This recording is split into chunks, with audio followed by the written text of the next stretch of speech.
a block slides from an inclined plane, and the inclined plane is in such a way that the first half of the incline is smooth and the second half of the incline is rough. Basically, the length of the smooth and the length of the rough surfaces are of equal lengths. Then if it is rough, it has a coefficient of friction mu.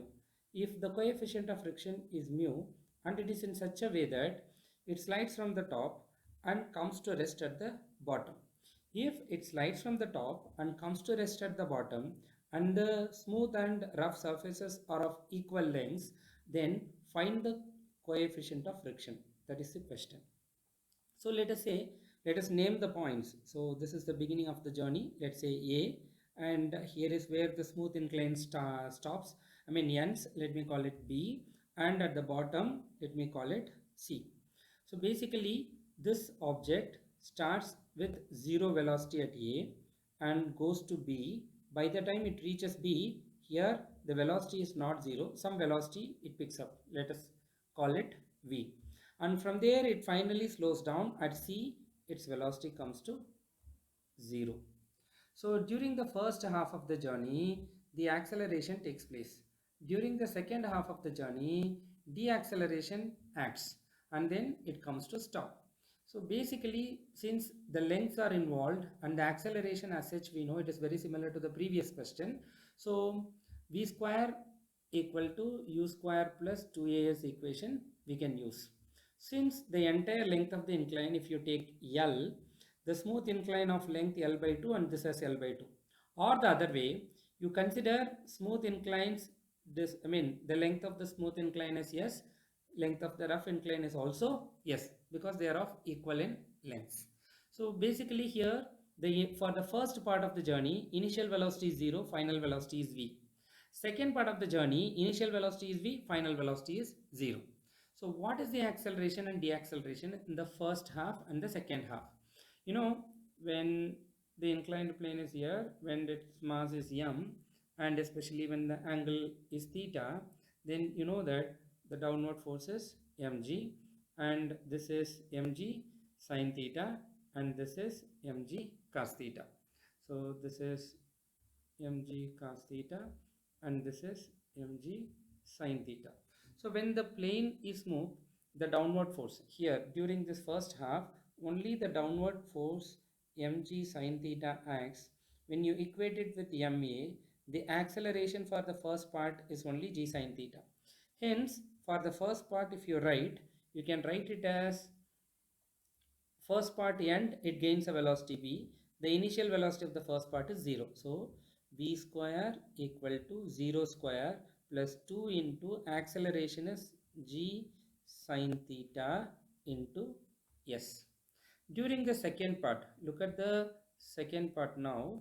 Here in this second part, you see, because the surface is rough, then there is a coefficient of friction mu. When this block slides down, the friction will act in the upward direction. That frictional force is equal to mu times normal reaction, and the normal reaction here is mg cos theta, so it is mu mg cos theta. Then the net force downward equal to, like in the last problem, mg sin theta minus mu mg cos theta. So F net force equal to mass into acceleration, which is mg sin theta minus mu mg cos theta. So which is having greater sign, don't worry about it. The problem will tell.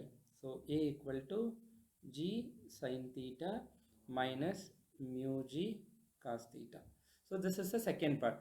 So the second part, if you write the equation, for the second part, initial velocity is v, final velocity is 0. So for this problem, 0 square equal to v square plus 2 into acceleration is g sin theta minus mu g cos theta into s. So here v square is equal to 2g sin theta s. Here v square is equal to minus, because when this v square comes to this side, it is minus. When you multiply this here, we don't even put to negative sign here. G into mu g cos theta minus g sin theta into s. Since the left hand sides are equal, right hand sides will also be equal. Hence, equating this here 2g sin theta into s.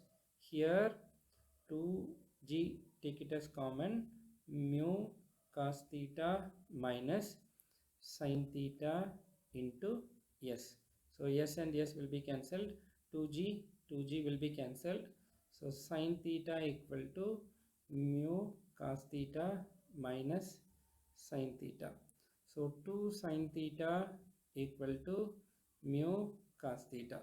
Hence mu is equal to 2 sin theta by cos theta. So it is 2 tan theta.